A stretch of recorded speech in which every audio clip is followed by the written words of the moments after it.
dalam acara Seminar Nasional Kesehatan yang diselenggarakan oleh pengurus pusat HPHI, Himpunan Perawat Holistik Indonesia, selaku steering komite, dan HPHI Wilayah Jawa Barat selaku organizing komite.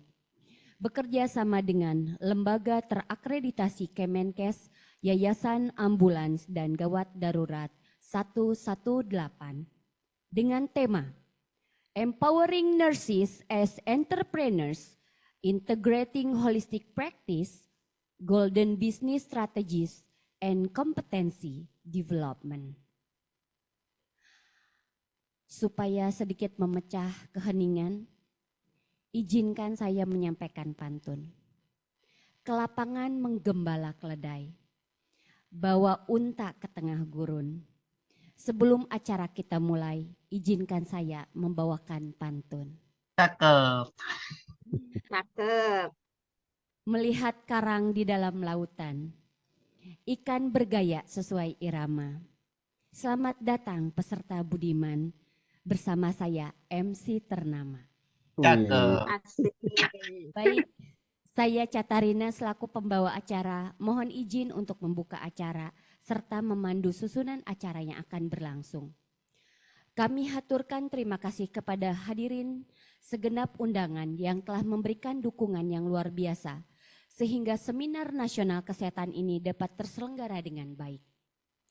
Kepada yang terhormat Ketua Pengurus Pusat HPHI, yang kami hormati Ketua DPW PPNI Jawa Barat atau yang mewakili, Ketua HPHI se-Indonesia atau yang mewakili, Ketua Ikatan Himpunan atau yang mewakili, kepada seluruh pihak yang tidak bisa kami sebutkan satu persatu, serta kepada seluruh peserta seminar yang kami banggakan dari berbagai macam provinsi, dari berbagai pulau di Indonesia sampai bahkan ke NTT. Karena saat ini telah meluangkan waktu sehingga dapat bergabung bersama kami. Selamat datang, salam sehat, dan salam BUMS. Adapun susunan acara yang akan kita laksanakan pada hari ini sebagai berikut. Pembukaan, menyanyikan lagu kebangsaan Indonesia Raya dan Mars PPNI, doa, laporan Ketua Pelaksana, sambutan sekaligus pembukaan acara oleh Ketua Pengurus Pusat HPHI, foto bersama, penyampaian materi dari narasumber 1, 2, 3, dan penutup. Agar pelaksanaan kegiatan hari ini dapat berjalan dengan lancar, kami akan memberikan informasi mengenai tata tertib pada video berikut ini. Dimohon untuk diperhatikan. Tata tertib Seminar Nasional Kesehatan Himpunan Perawat Holistik Indonesia. Instruksi keselamatan. 1. Acara menggunakan aplikasi Zoom dan dilakukan di tempat masing-masing. 2. Para peserta diharapkan memperhatikan jarak pandang terhadap PC, laptop atau mobile device Anda. 3. Peserta diharapkan tetap memperhatikan kenyamanan, ergonomik posisi duduk selama acara berlangsung. 4. Perhatikan bahaya listrik pada kabel charger atau saklar di sekitar Anda. 5. Pastikan kecukupan intake dan kuota untuk mengikuti kegiatan daring hingga selesai. 6. Selamat mengikuti acara. 1. Registrasi peserta. Peserta harus melakukan registrasi melalui link yang telah disediakan sebelum batas waktu yang ditentukan. Peserta wajib mengisi data dengan benar dan lengkap. 2. Persiapan teknis. Peserta diharapkan menyiapkan perangkat yang memiliki koneksi internet stabil. Peserta diharapkan mengunduh dan menginstal aplikasi atau perangkat lunak yang digunakan untuk seminar sebelum acara dimulai. ID peserta dalam acara ini harus menggunakan nama asli, bukan perangkat atau nama institusi. 3. Kehadiran. Peserta diharapkan hadir tepat waktu sesuai dengan jadwal yang telah ditentukan. Peserta harus memastikan masuk ke dalam ruang virtual setidaknya 10 menit sebelum acara dimulai. Akses ke Zoom akan dibuka 15 menit sebelum acara. 4. Etika dan kesopanan. Peserta wajib mengenakan pakaian yang sopan dan rapi. Selama seminar berlangsung, peserta harus memastikan mikrofon mute dan hanya mengaktifkannya saat diberi kesempatan untuk berbicara atau bertanya. Gunakan fitur chat untuk bertanya atau memberikan komentar. 5. Interaksi selama seminar. Pertanyaan dapat diajukan melalui fitur chat atau sesuai arahan moderator. Pertanyaan yang tidak relevan atau mengandung unsur sara akan diabaikan. Semua peserta dapat mengajukan pertanyaan dengan cara ketik tanya, lalu dilanjutkan dengan menuliskan nama, asal instansi, dan pertanyaan secara ringkas. Moderator akan menyampaikan kepada pembicara beberapa pertanyaan karena waktu diskusi terbatas. 6. Kepatuhan pada jadwal. Peserta diharap mematuhi jadwal yang telah ditetapkan oleh panitia. Acara akan dimulai dan berakhir sesuai jadwal yang telah diumumkan. 7. Penggunaan materi seminar. Materi yang disampaikan dalam seminar adalah hak cipta pemateri. Peserta dilarang mendistribusikan atau menggunakan materi tanpa izin. 8. Pencatatan dan dokumentasi. Seminar akan direkam oleh panitia untuk keperluan dokumentasi. Peserta tidak diperkenakan merekam atau mendokumentasikan seminar tanpa izin dari panitia. 9. Penyelesaian masalah teknis. Jika mengalami masalah teknis, peserta dapat menghubungi panitia melalui kontak yang telah disediakan. Peserta diharapkan bersabar jika terjadi kendala teknis dan mengikuti arahan panitia. 10. Sertifikat. Sertifikat Kemenkes akan muncul jika peserta memiliki LMS dan pendaftaran telah diverifikasi. Peserta yang tidak mengisi daftar hadir saat acara selesai tidak akan mendapatkan sertifikat. 11. Daftar hadir. Di akhir acara link daftar hadir akan dibagikan. Link tersebut hanya akan diaktifkan selama 30 menit. Baik, sebagai informasi tambahan untuk peserta seminar, untuk dapat mengakses akun LMS, yaitu melakukan klik melalui akun LMS Mulai Belajar, dan informasi ini akan diberikan arahan lanjutan oleh administrasi atau admin di grup peserta. Acara selanjutnya, menyanyikan lagu Kebangsaan Indonesia Raya, dilanjutkan dengan Mars PPNI. Hadirin dimohon berdiri.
Persatuan Perawat Nasional Indonesia, wujud ikatan profesi perawatan, tempat membina dan mengembangkan kemampuan diri dalam membuktikan keberadaannya.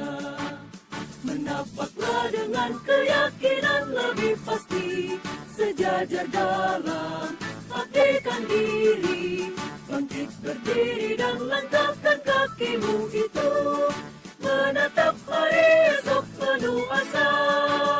Wahai perawat Indonesia, bangkitlah dan majulah untuk menolong sekalian yang menderita. Kuatkanlah pribadimu, tingkatkan pengetahuan untuk memberikan asuhan keperawatan. Kita melangkah untuk mengisi pembangunan bangsa negara Indonesia, untuk mengantarkan bangsa menuju sehat semua dengan semangat jiwa Pancasila. Maju perawat, majulah dalam kancah pembangunan, tunjukkanlah pada sekalian orang. Jadilah perawat model kesehatan bangsa kita, jadilah teladan dalam hidup sehat. Bangkitlah perawat seluruh Indonesia dalam mengemban citra profesi, menjunjung tinggi kode etik keperawatan, laksanakan panggilan tugas mulia, mencapai derajat kesehatan seoptimal mungkin bagi warga negara Indonesia. Sebagai bukti kiprahnya mahkota putih suci dalam mendukung pembangunan kesehatan. Dengan organisasi PPNI yang kokoh, padu bersatu, serta selaras, perawat Indonesia akan mampu angkat citranya di mata insan dunia.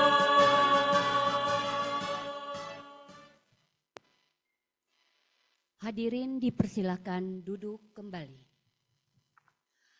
Hadirin yang berbahagia, untuk mengawali seluruh rangkaian kegiatan hari ini, marilah kita membuka kegiatan Seminar Nasional Kesehatan ini dengan doa. Doa akan dibawakan oleh Nurse Dedi Wahyudi MKep SPKepkom. Dipersilakan. Baik. Assalamualaikum warahmatullahi wabarakatuh. Bapak Ibu peserta seminar yang kami hormati, izinkan saya memimpin doa dengan cara Islam. Bagi hadirin yang non-muslim, dipersilakan untuk menyesuaikan dengan keyakinannya masing-masing. A'udzubillahi minasyaitonirrajim. Bismillahirrahmanirrahim. Hamdan syakirin, hamdan na'imin, hamdan yu'afi ni'amahu wa yukafi mazidah. Ya Rabbana lakal hamdu kama yanbaghi li jalali wajhikal karimi wa azimi sultanik. Ya Allah, ya Tuhan kami, semoga kami segala puji untuk-Mu, peliharalah alam semesta. Segala puji atas karunia dan kenikmatan yang Engkau limpahkan kepada kami. Segala puji atas keagungan, segala puji atas kemuliaan-Mu dan kekuasaan-Mu. Allahumma salli ala Muhammad wa ala ali wa ashabihi. Asyhadu an la ilaha illallah wa asyhadu anna Muhammadar Rasulullah. Ya Rabbana, hari ini kami berkumpul di sini dalam kegiatan Seminar Nasional Kesehatan yang diselenggarakan oleh Himpunan Perawat Holistik Indonesia. Acara ini ditujukan tidak lain hanya untuk memperoleh ridho-Mu. Untuk itu, berikanlah petunjuk dan bimbingan kepada kami, agar kami dapat menjalankan dengan baik, demi kesehatan dan kemaslahatan masyarakat di masa yang akan datang. Ya Allah, lancarkanlah acara kami, berkahilah, penuhilah pertemuan ini dengan kebaikan, dari awal hingga akhir nanti. Bukakanlah pikiran kami, lenturkanlah lidah kami, dan berikanlah kepada kami ide-ide cemerlang untuk membangun bangsa ini. Ya Allah, ya Rabbana, bimbinglah kami dengan hidayah-Mu, berkahilah kami selalu dengan takdir-Mu, dan jadikanlah hati kami selalu ridho dengan pemberian-Mu. Rabbana atina fid dunya hasanah, wa fil akhirati hasanah, wa qina azabannar. Ya Allah, ya Tuhan kami, limpahkanlah kepada kami kebahagiaan di dunia dan akhirat, dan hindarkanlah kami dari azab api neraka-Mu. Wassallallahu ala Muhammadin wa ala alihi wa ashabi ajmain. Subhana rabbika rabbil izzati amma yasifun. Wassalamu ala walhamdulillahi rabbil alamin. Assalamualaikum warahmatullahi wabarakatuh. Waalaikumsalam warahmatullahi wabarakatuh. Terima kasih kepada Pak Dedi yang telah membawakan doa. Acara selanjutnya adalah laporan Ketua Pelaksana Seminar Nasional Kesehatan kepada yang kami hormati Bapak Irfan Sudrajat, Ahli Madya Keperawatan, Sarjana Kesehatan Masyarakat. Dipersilahkan.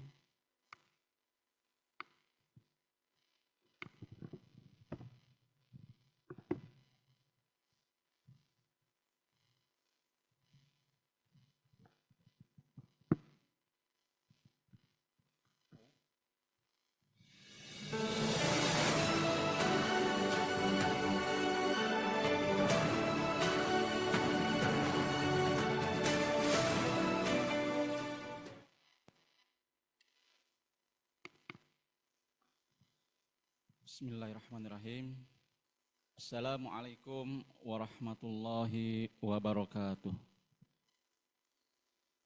Alhamdulillah wassalatu wassalamu ala rasulillah. Yang kami hormati Ketua Pengurus Pusat Himpunan Perawat Holistik Indonesia, Bapak Mardiono, BNS, MNS, PhD. Yang kami hormati tim Diklat PP HPHI yang bekerja sama dengan PW HPHI Jabar sebagai panitia pengarah pada acara webinar ini. Juga yang kami hormati Ketua PW HPHI seluruh Indonesia beserta jajarannya. Yang kami hormati Ketua DPW PPNI Jawa Barat atau yang mewakilinya. Juga yang sama-sama kami hormati panitia pelaksana yang mempersiapkan acara ini dengan maksimal, yaitu dari PW HPHI Jabar selaku organizing committee. Juga para peserta webinar dari seluruh Nusantara yang kami banggakan. Puji syukur senantiasa kita panjatkan kehadirat Allah Subhanahu wa taala, Tuhan yang Maha Esa. Karena atas rahmat dan nikmatnya kita dapat bersama-sama hadir mengikuti kegiatan webinar nasional keperawatan holistik pada saat ini dengan dilaksanakan secara daring. Walaupun kita semua berada di tempat masing-masing, semoga tidak mengurangi semangat kita untuk menuntut ilmu, khususnya ilmu keperawatan holistik melalui HPHI, Himpunan Perawat Holistik Indonesia. Kegiatan webinar ini merupakan acara pertama yang diselenggarakan oleh pengurus pusat HPHI pada era baru transformasi kesehatan dengan platform digital learning management system dalam bidang pendidikan dan pelatihan yang diselenggarakan oleh Kementerian Kesehatan. HPHI mengambil tema dalam webinar ini adalah Empowering Nurse as Entrepreneurs Integrating Holistic Practice, Golden Business Strategies and Competency Development. Dengan harapan dapat memberikan gambaran yang utuh kepada para peserta mengenai konsep keperawatan holistik beserta pengembangan kompetensinya dan peluang kewirausahaan bagi para praktisi yang kompeten untuk berpraktek di layanan kesehatan atau praktek mandiri keperawatan. Bersama ini kami sampaikan juga bahwa kegiatan webinar ini diikuti oleh kurang lebih 260 peserta di luar peserta undangan dan apresiasi yang tidak hanya diikuti oleh perawat juga, tapi juga dan tenaga medis lainnya, tenaga medis dan tenaga kesehatan lainnya, juga para mahasiswa keperawatan dari beberapa perguruan tinggi kesehatan di Indonesia. Semoga para peserta webinar ini merasa senang dan berbahagia mengikuti webinar ini, serta mendapatkan ilmu yang bermanfaat dan mudah-mudahan mengikuti dengan seksama untuk mendapatkan sertifikat ber-SKP. Demikian yang dapat kami sampaikan, dan untuk menutup sambutan ini, izinkan saya berpantun, minum kopi di pagi hari. Kopi nikmat dicelup roti. Selamat mengikuti webinar ini. Semoga bermanfaat di kemudian hari. Wassalamualaikum warahmatullahi wabarakatuh. Salam perawat holistik, body, mind, and soul.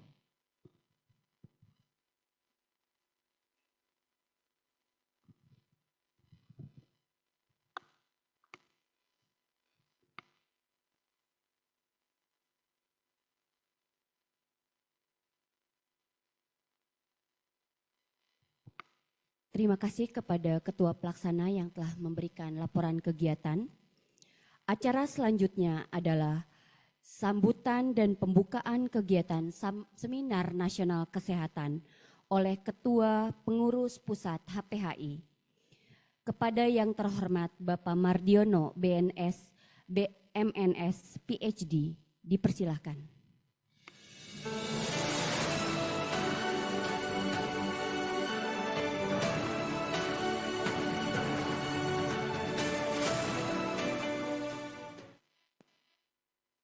Assalamualaikum warahmatullahi wabarakatuh. Alhamdulillahirrahmanirrahim. Pada pagi hari ini kita bisa bertemu kembali dalam acara Seminar Nasional Kesehatan oleh Himpunan Perawat Holistik Indonesia.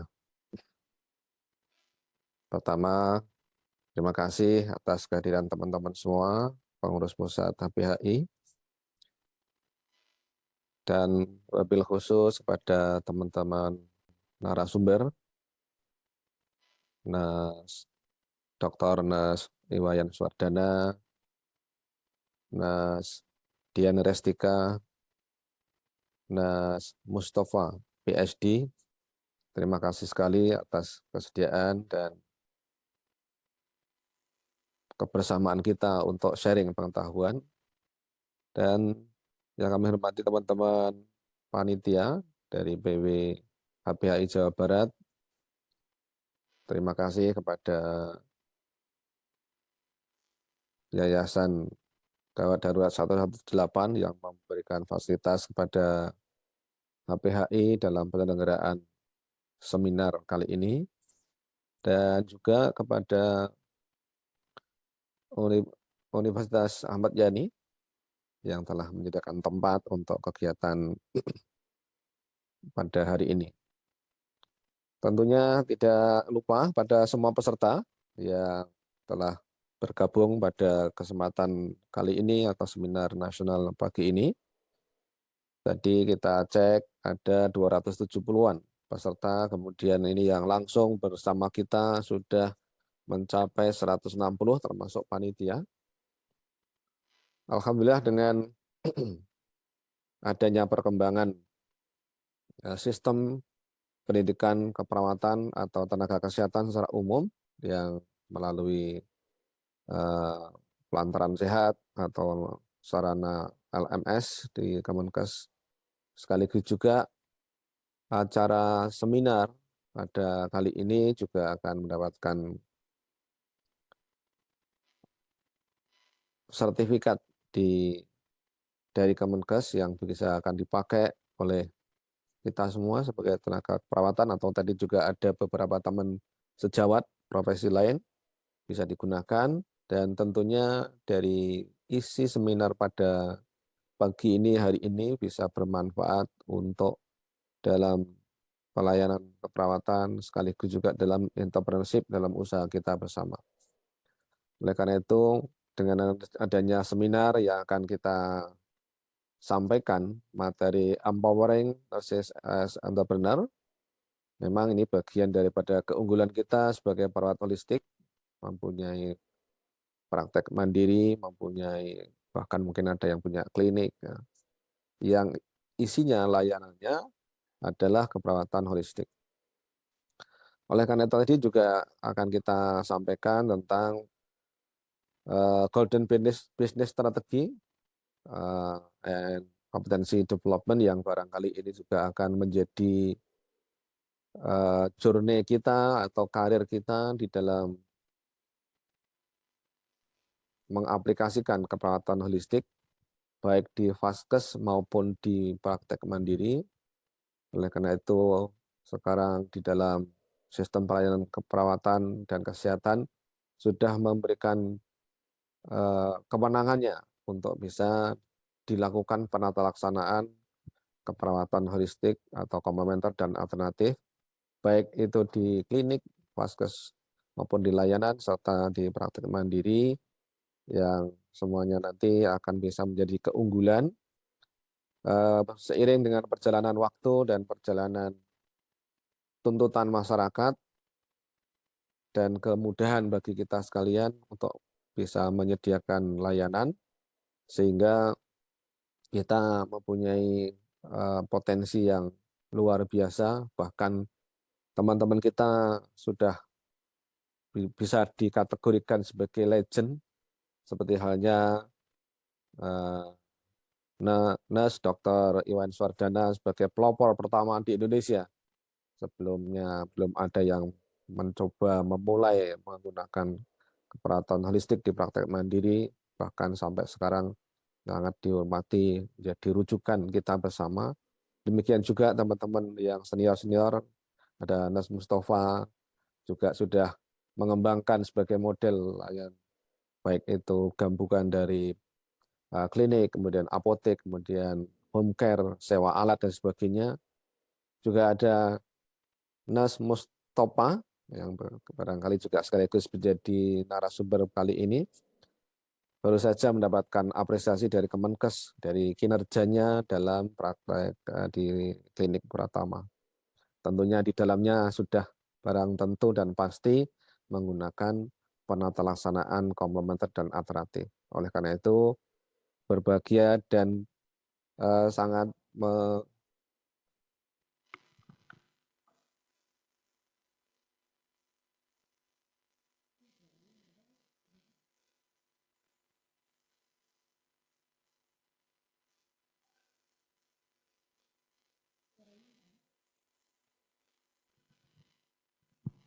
Izin Bapak suaranya hilang.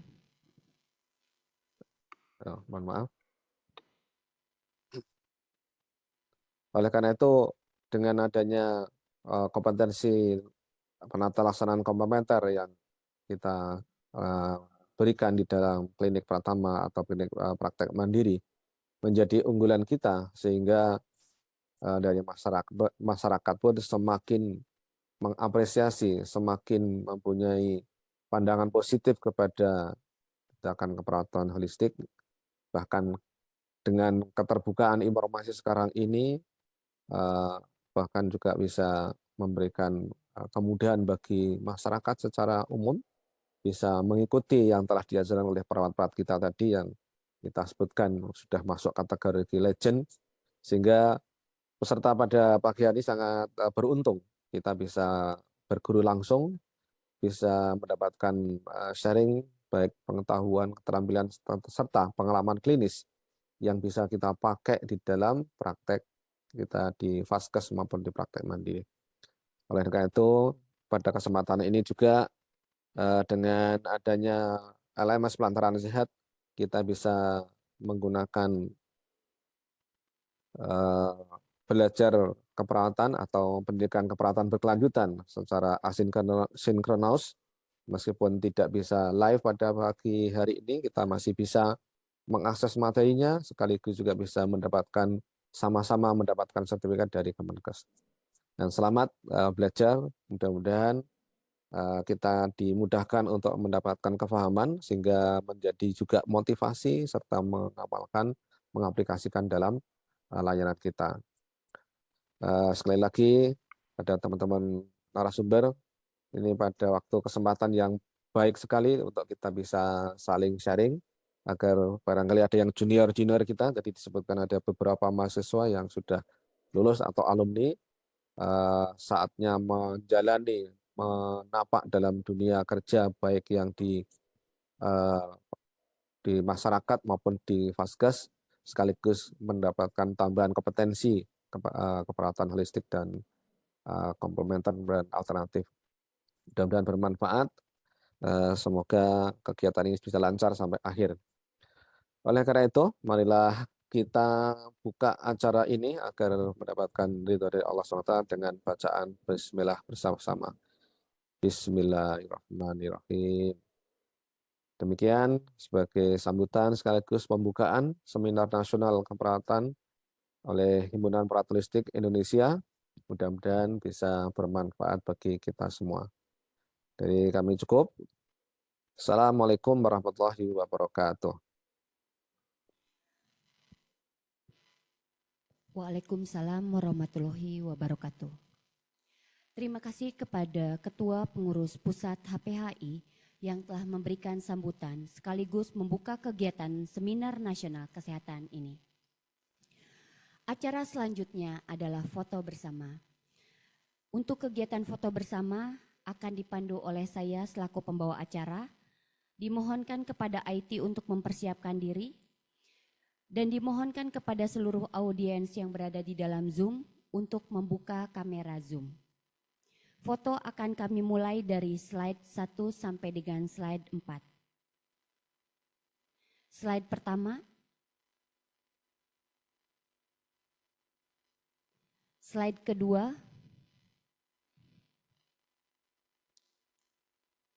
Slide ketiga. Slide keempat.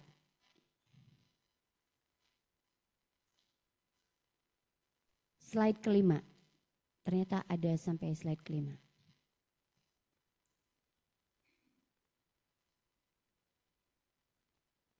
Slide 6 dan slide 7. Alhamdulillah sudah bertambah pesertanya sampai dengan slide 7. Baik, terima kasih para peserta yang luar biasa. Tanpa mengurangi rasa hormat, kami mempersilahkan kepada Bapak Mardiono, BNS, MNS, PhD, jika akan meninggalkan forum atau sekiranya dapat membersamai kami pada kegiatan ini. Kami mengucapkan terima kasih atas kesediaan Bapak untuk menghadiri sekaligus membuka acara Seminar Nasional Kesehatan. Hadirin yang kami hormati dan kami banggakan, tiba saatnya kita akan menginjak pada acara inti, yaitu pemberian materi oleh para narasumber yang luar biasa spesial dan hebat dalam bidang holistik. Tentunya para narasumber ini akan dipandu oleh moderator-moderator cantik dan luar biasa juga. Untuk moderator pertama, yaitu Bu Dewi Umu Kulsum, SKAP Nurse MKAP.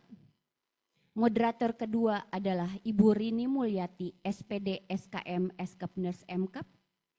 Moderator ketiga adalah Dr. Iin Inayah SKP MKAP. Berikut adalah kurikulum vitae dari moderator cantik pertama, yaitu Ibu Dewi Umu Kulsum.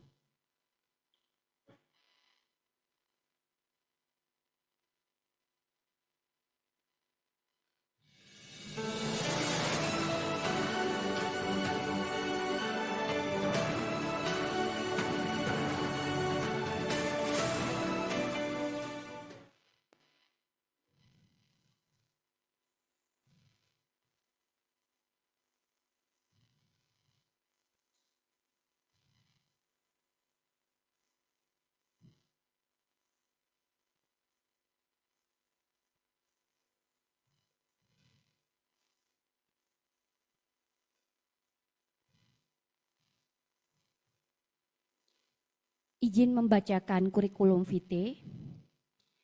Moderator pertama yaitu Ibu Dewi Umu Kulsum, SKAP Nurse MKAP. Pendidikan Magister Keperawatan Anak tahun 2016 di Fitkes Unjani. Organisasi yang diikuti adalah anggota PPNI, Ketua Himpunan Perawat Holistik Indonesia Jawa Barat sampai dengan sekarang, pengurus Pusat Himpunan Perawat Holistik Indonesia bidang Diklat sampai dengan sekarang, member American Holistic Nurses Association, Ketua Unit Puspitenkesdal Fitkes Unjani sampai dengan sekarang.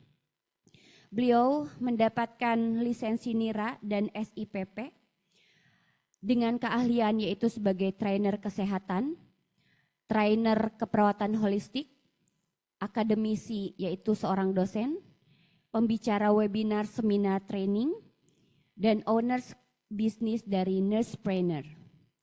Untuk certified relevannya luar biasa banyak, ada dari Certified Basic Holistic of Nursing, Person Indonesia National Nurses Association, Certified Nurses Herbalist, Certified C-Herbs dari Badan Nasional Sertifikasi Profesi, Training of Trainer, tersertifikasi tenaga pelatih kesehatan dari Kemenkes, tersertifikasi pengendali pelatihan. Kami persilahkan kepada Ibu Dewi Umu Kulsum sebagai moderator pertama untuk memandu pemberian materi dari narasumber pertama.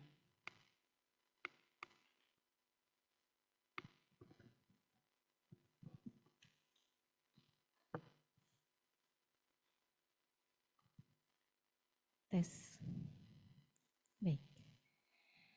Bismillahirrahmanirrahim. Assalamualaikum warahmatullahi wabarakatuh. Salam warahmatullahi wabarakatuh.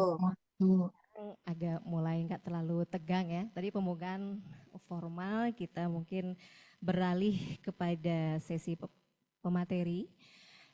Terima kasih Ibu MC telah menyampaikan dan memberikan kesempatan kepada saya untuk memandu selama pemateri 1 akan memberikan paparan. Tadi sudah banyak beberapa kali pantun, rasanya kalau nggak berpantun saat ini kayaknya kurang afdol. Pagi hari lari-lari cantik, salam perawat holistik. Pagi-pagi berlari-lari, selamat datang pemateri pertama. Yang saya hormati pemateri pertama, kita sambut Nurse Dr. Iwayan Suwardana, Eskep Nurse MKep.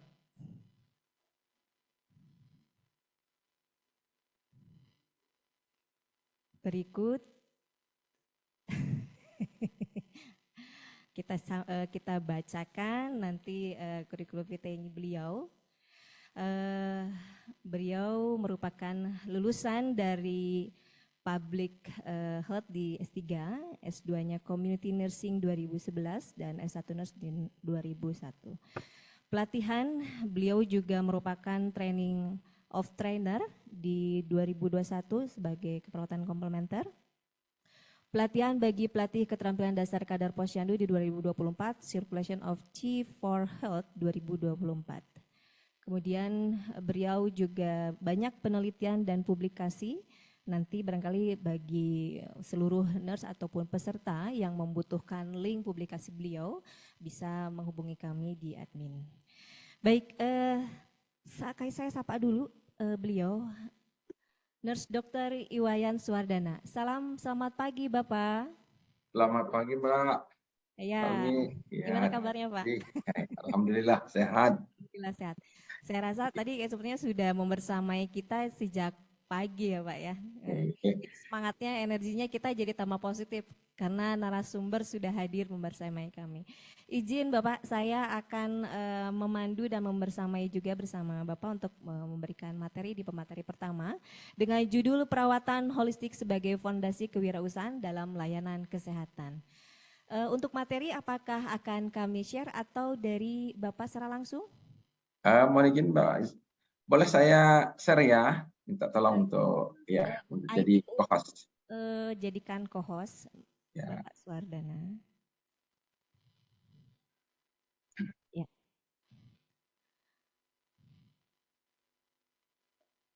Sesi yang akan berjalan adalah pemateri akan menyampaikan paparan, kemudian kita akan membuka sesi tanya jawab, baik secara chatroom ataupun nanti seluruh peserta boleh menggunakan reaction emote-nya dengan raise hand. Kami akan membuka speaker atau mikrofon dari peserta yang kami pilih nanti. Baik, tidak berpanjang dan waktu, kepada Bapak Dr. Iwayan Suwardana, Eskep Nurse MKep, waktu dan layar kami persilakan, dan nanti di akhir apabila 10 menit terakhir akan berakhir paparan, saya akan memberikan notifikasi. Terima kasih, waktu dan layar kami persilakan. Terima kasih Mbak Wi. Sebelumnya saya belum bisa share ya. Ya, sebentar. Ya, terima kasih. Apakah bisa dipantau Mbak? Ya. Sudah nampak di kami Pak. Silakan. Suara saya bisa dipantau jelas? Jelas, nampak. Ya. Boleh di slide dulu, dicek dulu. Oke. Terima kasih. Ya, selamat pagi. Assalamualaikum warahmatullahi wabarakatuh. Om Swastiastu, salam sejahtera. Namo Buddhaya, salam kebajikan, rahayu. Yang terhormat Pak Mardiono selaku Ketum PPHPHI. Terima kasih sudah berkenan membuka dan hadir. Terima kasih Pak Mardiono. Ya, Pak. Makasih yang saya hormati Bu Titin, ya, terima kasih juga sudah berkenan hadir di tengah-tengah kita. Yang saya hormati Pak Mustafa, yang saya hormati teman-teman pengurus PWHPHI Jabar beserta jajaran teman-teman pengurus PPHPHI yang berkenan hadir. para praktisi yang seharusnya beliau-beliau itu lebih suhu dari saya, dan juga teman-teman peserta seminar pada pagi hari ini. Jadi sebenarnya kalau yang bisa jadi narasumber hari ini banyak sekali ya. Saya lihat ini ada Pak Mustafa sudah, ada Pak Dedi, ada Mbak Titin, ada Pak Mardiono yang sudah mulai buka praktek di tempatnya sekarang ya. Mudah-mudahan nanti bisa berkembang. Nah, kebetulan hari ini saya diminta, mudah-mudahan nanti berikutnya teman-teman lain yang akan bisa memaparkan apa yang sudah teman-teman buat ya, dan juga sudah teman-teman buktikan bahwasanya sebagai perawat holistik hidup kita tidak akan pernah kekurangan berkah ya. Yang kedua, kita juga patut bersyukur pada hari ini karena HPHI lewat beberapa personelnya seperti Pak Hanung, Pak Mustafa, kemudian juga beberapa ya, itu mendapatkan prestasi yang luar biasa ya, di bidangnya masing-masing di tingkat pusat. Jadi kita bangga ya sebagai anggota HPHI. Kemudian kita juga patut berbangga karena pada saat ini sudah cukup banyak teman-teman kita sudah memulai untuk mendua ya, Pak Mardiono ya, mendua, satu sebagai pegawai pemerintah atau swasta, kedua membuka lahan praktek untuk membuktikan bahwa profesi perawat ini bukan profesi kelas 2 dan sebagai perawat bukan identik dengan orang orang tidak mampu. Jadi justru kita sekarang menunjukkan perawat ini di beberapa daerah, Pak, ini dibandingkan dengan profesi lain yang baru lulus profesi mereka, ya kita syukurlah bisa lebih cepat berkembang. Ini yang menjadi kebahagiaan kami sesungguhnya di HPHI dan sebagai tetua ya kita di keperawatan holistik. Kebetulan juga kami sering berdiskusi dengan staf ahli Menteri Kesehatan yang membawahi hukum ya.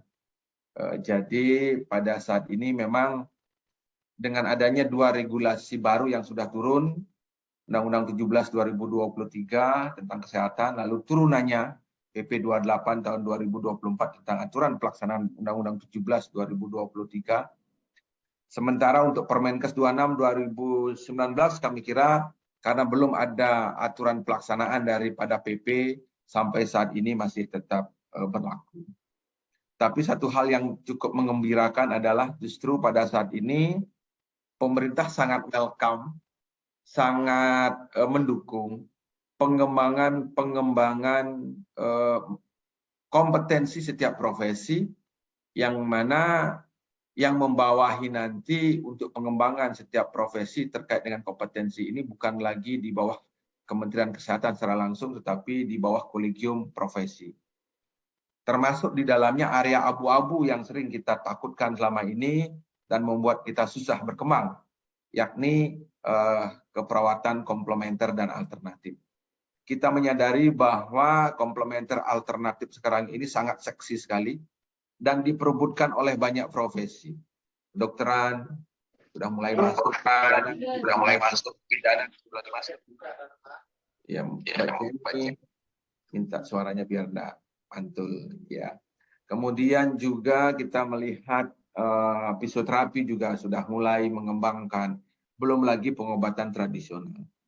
Nah, dengan adanya banyak profesi yang merebut area abu-abu ini, maka satu hal yang harus kita kuatkan adalah kita sebagai profesi jangan sekali-kali mengcopy paste ilmu orang ketika kita menerapkan apa yang kita yakini sebagai profesi kita. Nah, ini tolong digarisbawahi.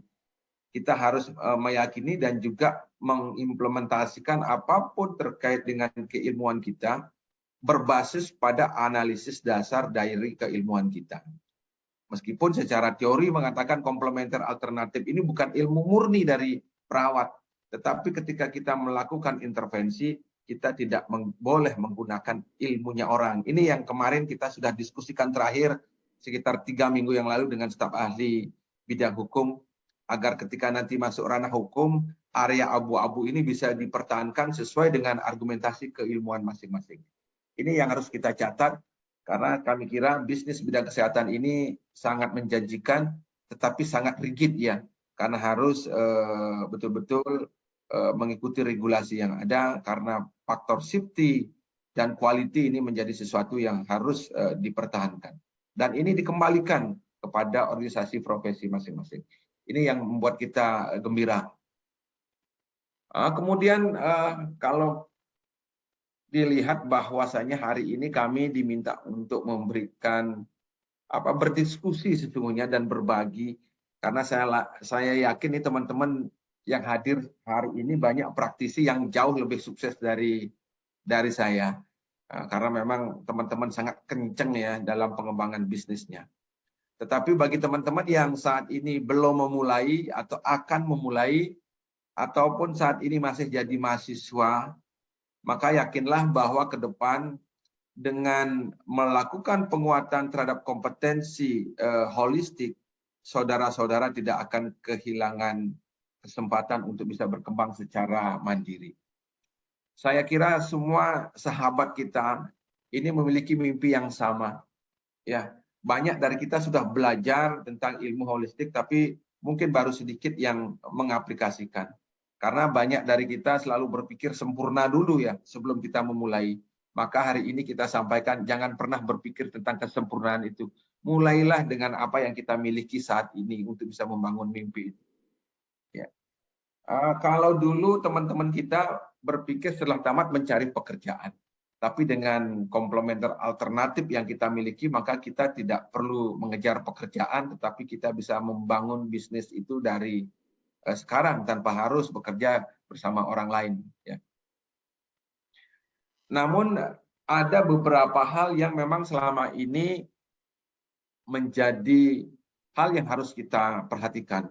Meskipun banyak orang berbicara bahwa sekarang globalisasi, justru sekarang kebalik ya. Sekarang kita menghadapi situasi deglobalisasi, di mana setiap negara diharapkan bisa survive dengan layanan kesehatan di negaranya masing-masing. Karena pandemi kemarin sudah mengajarkan ketika ada situasi tertentu, setiap negara tidak mungkin bisa menolong negara lain. Oleh karena itu, bagaimana kita sekarang menguatkan kompetensi yang kita miliki berbasis pada local genius. Ya, saya kira itu yang perlu kita kuatkan. Daripada kita berebut pekerjaan di sektor pemerintah, swasta, yang gajinya selalu di bawah ekspektasi, di bawah UMK, lalu waktu kerja kita itu selalu diikat. Sementara situasi saat ini kita melihat ada perubahan tren, di mana remaja Gen Z itu yang membuat mereka memilih pekerjaan bukan karena bergengsi ya, tapi bagaimana dia bisa fleksibel. Nah, praktek komplementer alternatif atau praktek holistik ini jawabannya.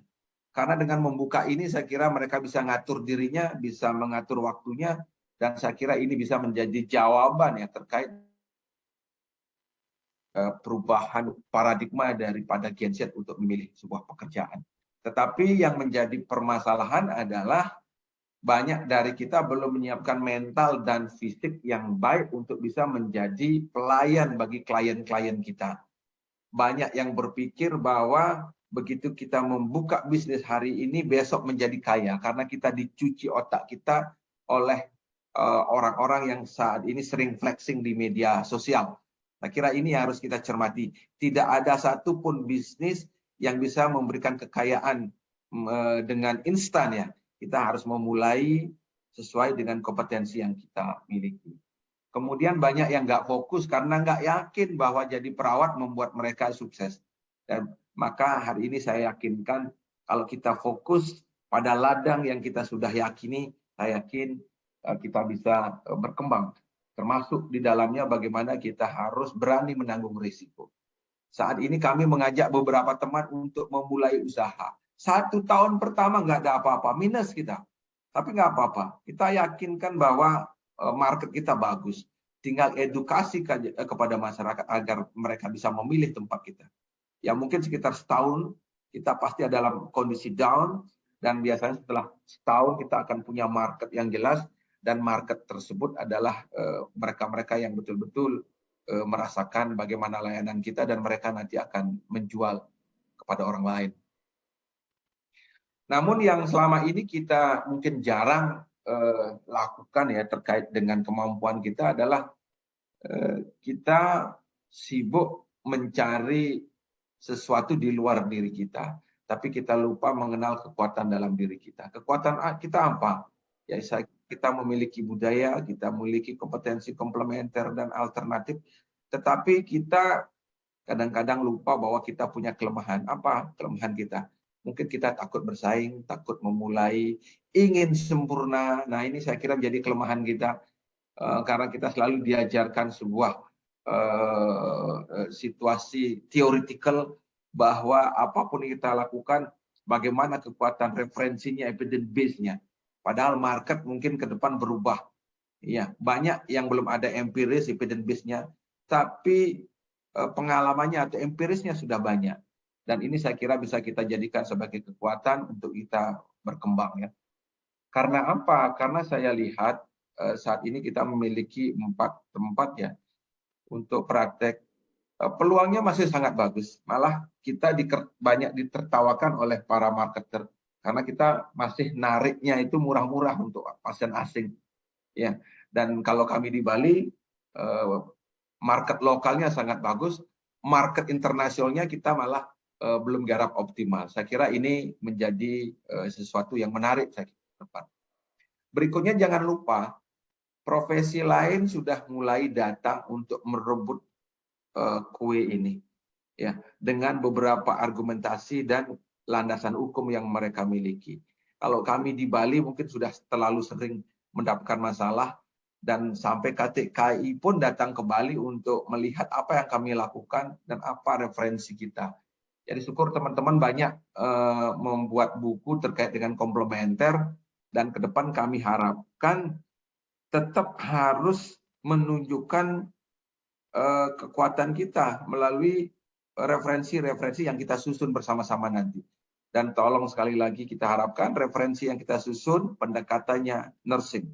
Jangan menggunakan ilmu dari profesi lain. Ini saya kira harus kita garis bawahi. Nah, sebagai calon perawat yang ke depan mungkin bisa menjadi nurse entrepreneur ya, saya kira kita harus menguatkan jiwa ini ya, sensitif dan adaptif dalam artian kita memang harus belajar melihat adanya peluang ya. Dan ini saya kira perlu mentoring ya. Teman-teman banyak yang sudah praktek di semua provinsi saya kira sudah ada. Dan mereka yang baru memulai mungkin harus ya, rajin berkomunikasi dengan mereka yang sudah memulai. Oleh karena itu Pak Ketua, ke depan mungkin kita ada satu divisi ya untuk mentoring ya. Yang selama ini nggak di jalan. Ya. Agar teman-teman yang mulai membuka di wilayah manapun di Indonesia, dia punya teman untuk bisa berbagi terkait langkah-langkah itu. Memang mungkin tidak bisa memberikan keuntungan langsung kepada kita, tetapi ini akan bisa memberikan sebuah warna bahwa kita sebagai profesi yang kuat dan teman-teman bisa berkembang dan perkembangan tersebut sudah tentu melalui suatu proses pendampingan. Nah ini yang saya kira ke depan kita harus siapkan di PP. Kita nyiapkan konsep mentoring nanti untuk teman-teman yang mau berkembang.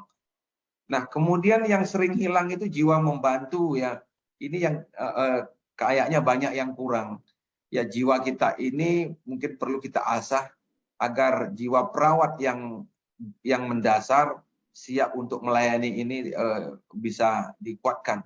Karena dasar kita bisa diterima oleh masyarakat adalah memang karena karakter dasar kita yang siap membantu. Teman-teman yang saat ini dapat juara-juara terbaik, saya kira jiwa ini ada di tengah-tengah mereka. Kemudian bagaimana kita bisa menjadi jembatan yang baik ya antara pengobatan tradisional dengan konvensional dan kita bisa menjadi solusi. Karena banyak dari pengalaman kami selama mengatasi beberapa masalah pasien, ada yang sudah terlalu banyak mengeluarkan uang dengan tindakan tradisional tidak berhasil, ada yang terlalu banyak juga mengeluarkan uang untuk konvensional yang tidak berhasil. Justru perawat yang dibekali dengan ilmu konvensional dan tradisional ini bisa membantu mereka. Ini kasus saya terakhir nih Australia ya. dengan isialgia di Australia mereka mau open nih operasi. Tetapi kita tangani kalau nggak salah baru keempat sekarang sudah clear semua. Ini contoh bahwa perawat ini bukan profesi kelas 2. Kita bisa bersaing sesungguhnya selama kita rajin melakukan update terkait dengan kompetensi.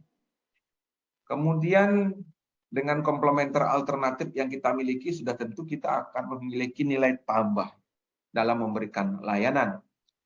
Nah, terkait dengan model, saya kira teman-teman sudah banyak. Jabar ada Pak Mustafa, di Bali ada kami, Pak Dedi, dan lain-lain. Dan beberapa tempat saya kira sudah mulai berkembang. Tetapi jangan lupa bahwa market share untuk holistik ini luar biasa. Ya, saya bilang luar biasa. Orang asing di Bali itu membuat nama yang berbeda-beda.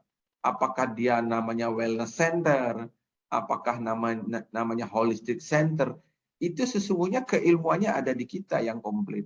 Tetapi mereka karena berani saja, karena adanya peluang, adanya market, mereka buka duluan. Nah, jadi ke depan, meskipun kita paham apapun yang kita buat, aspek legal nomor 1, tapi jangan salah, hampir semua tempat praktek yang kami buat, justru kita antitesa.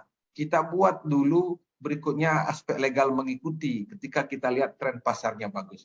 Ini bukan mengajarkan sesuatu yang tidak baik ya, tetapi kadang-kadang bisnis itu juga perlu strategi agar apa yang kita buat nanti tidak rugi. Ya karena apa? Market kita udah banyak. Apa saja market kita?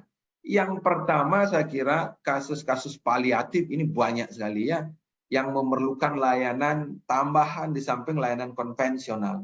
Kanker dengan berbagai macam variasinya memerlukan pelayanan untuk bisa mereka mengakhiri kehidupannya dengan lebih baik.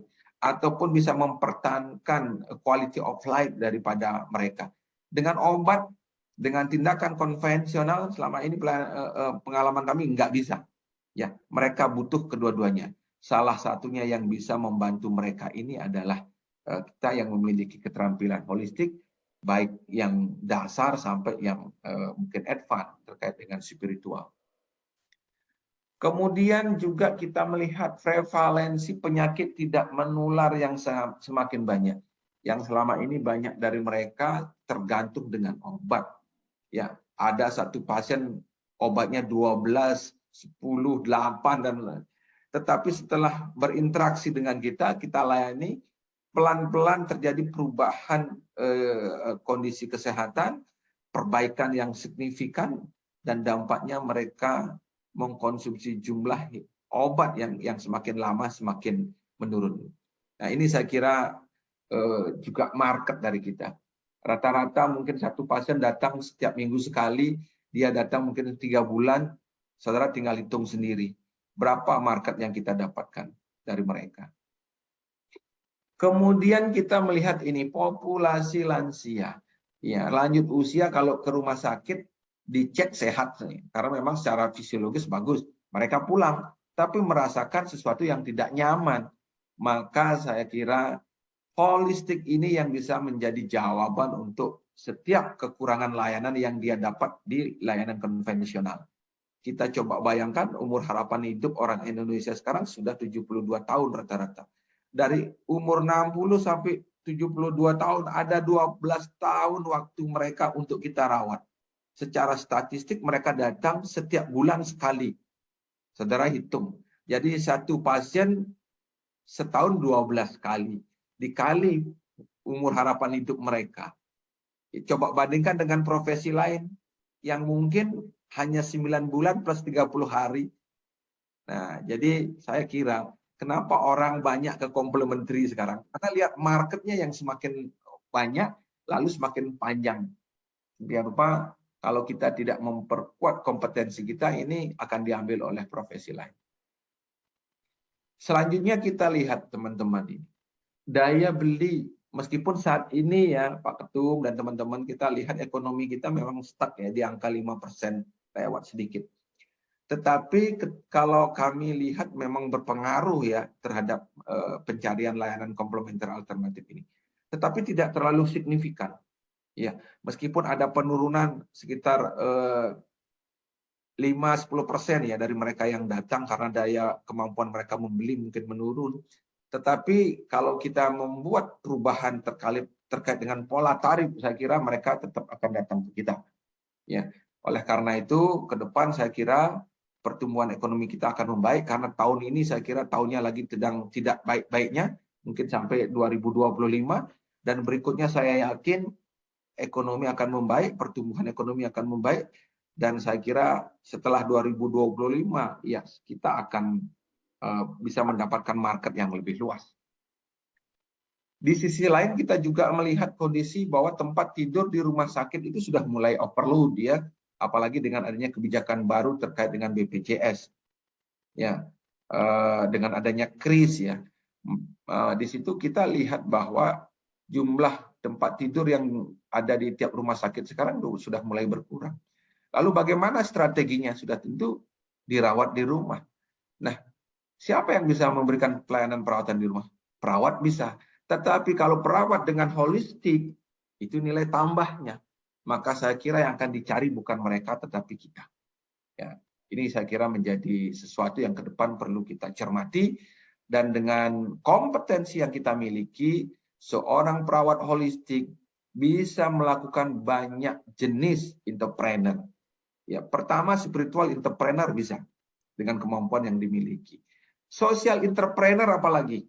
Ya, pengalaman kami dengan Pak Mardiono. Kenapa ide-ide kita banyak diterima di kementerian, banyak diterima oleh teman-teman di birokrasi.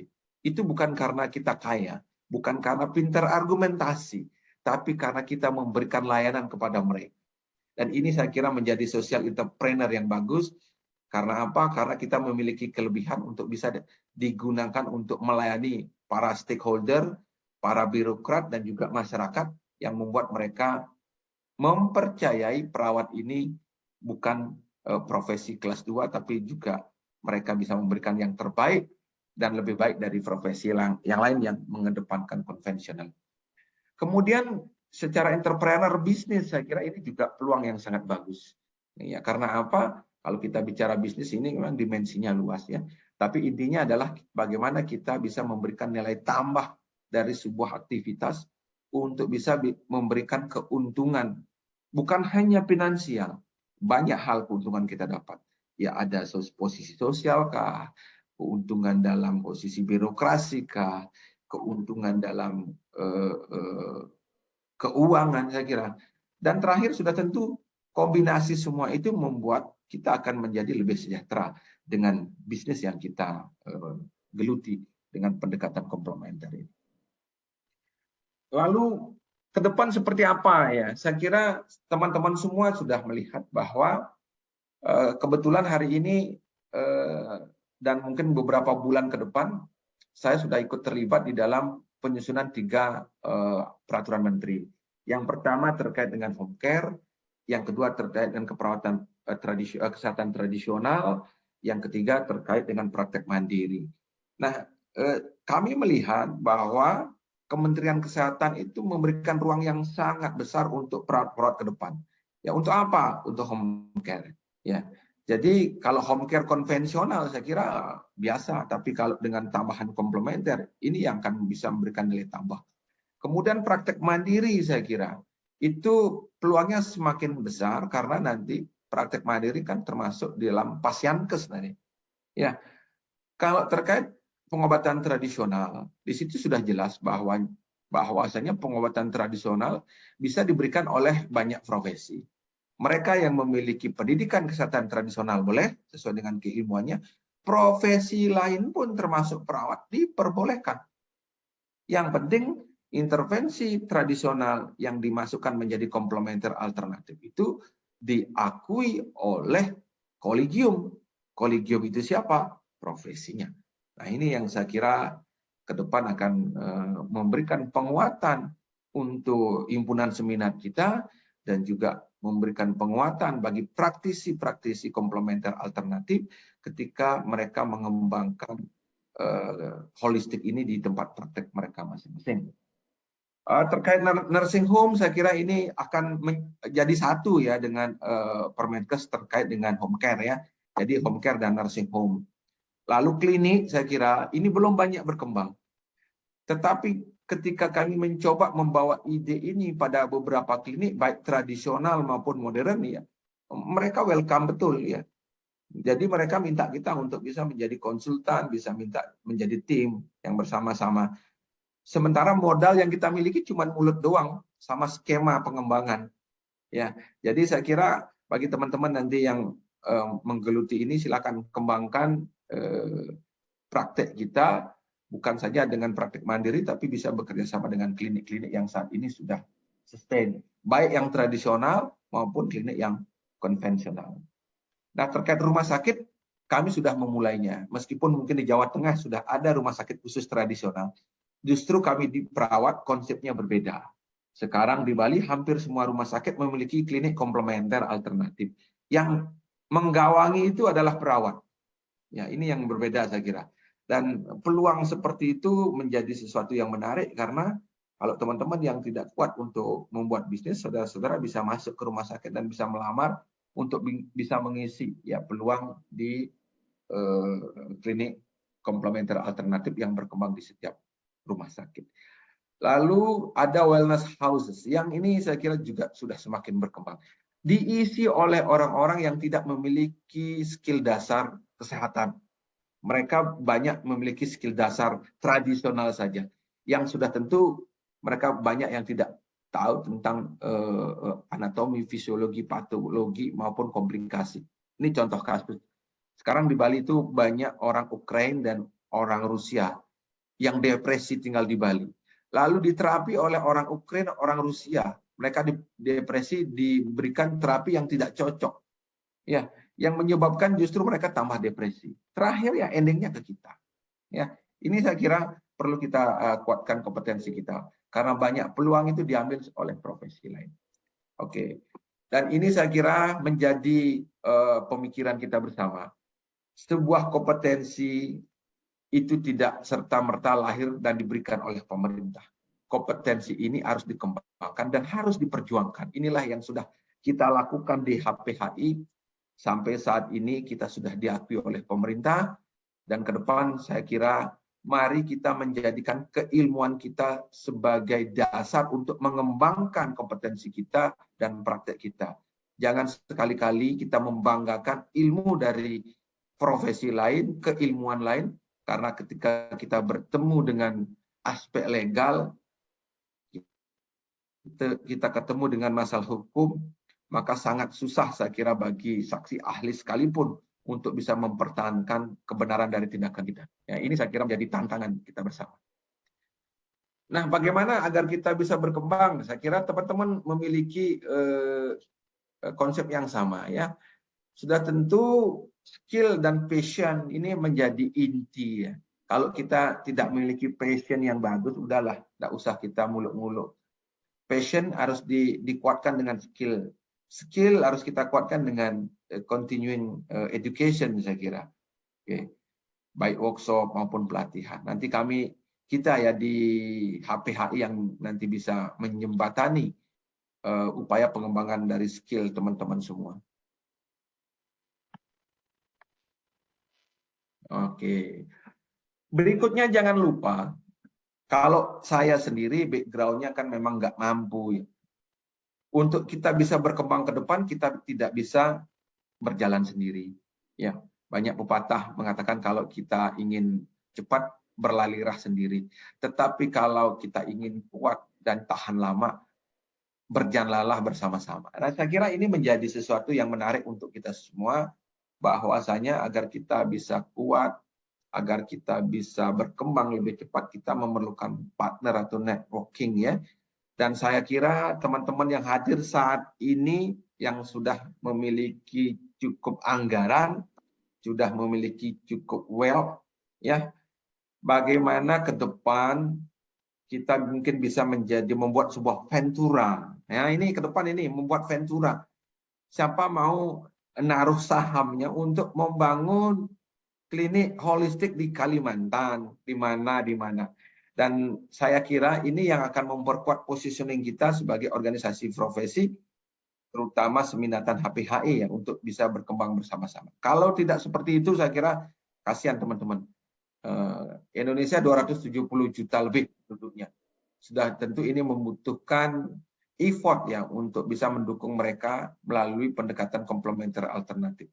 Nah, kalau ke depan nanti teman-teman HPHI bisa bergerak bersama-sama, kita mungkin buat pemusatan latihan untuk penyiapan mereka, dan kalau memungkinkan kita ada ventura dari teman-teman kita yang sudah sukses untuk bisa membangun bersama-sama. Sudah tentu melalui kajian yang dan kelayakan untuk pengembangan mereka. Berikutnya teman-teman, kami sudah berjalan hampir 20 tahun dan sampai saat ini tetap bisa bertahan, bisa tetap berkembang. Banyak orang-orang yang menawarkan kerjasama karena apa? Karena kami selalu berpikir like sun ya, like the sun. Jadi berikanlah kepastian bahwa hari ini kita memang akan hadir di tengah-tengah mereka. Jangan sampai kita menjadi orang yang ingin mengembangkan ini tapi kita tidak bisa memberikan kepastian terkait dengan dukungan kita. Ini saya kira yang perlu kita pahami. Yang kedua, seperti matahari kami punya prinsip, jangan menunggu tengah hari untuk kita bisa menyinari dunia. Jangan nunggu kita komplit knowledge-nya, komplit skill-nya untuk mulai. Tapi sedikit saja yang kita miliki kita coba kembangkan untuk bisa menolong orang.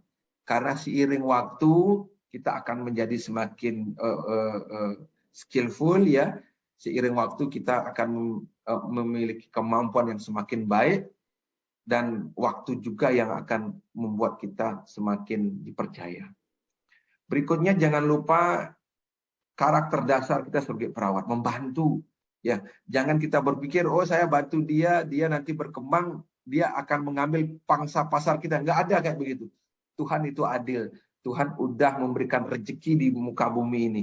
Kalaupun di samping kita, anak didik kita, mentor yang kita mentori, membuat praktik, saya kira ini bukan sesuatu yang perlu kita pikirkan sebagai hal yang mengancam bisnis kita. Enggak. Karena saya kira kita percaya sebagai perawat, membantu akan menjadi kekuatan untuk membuat kita lebih sejahtera. Berikutnya yang kedua, perawat jangan sebagai marketer. Ini yang sering kita lihat keliru kita sebagai praktisi. Kenapa saya katakan keliru? Sebagai marketer kadang-kadang kita menjual sebuah produk yang membuat klien kita terbebani dari harga yang kita keluarkan. Oke, sebagai perawat harus bisa jadi problem solving yang benar.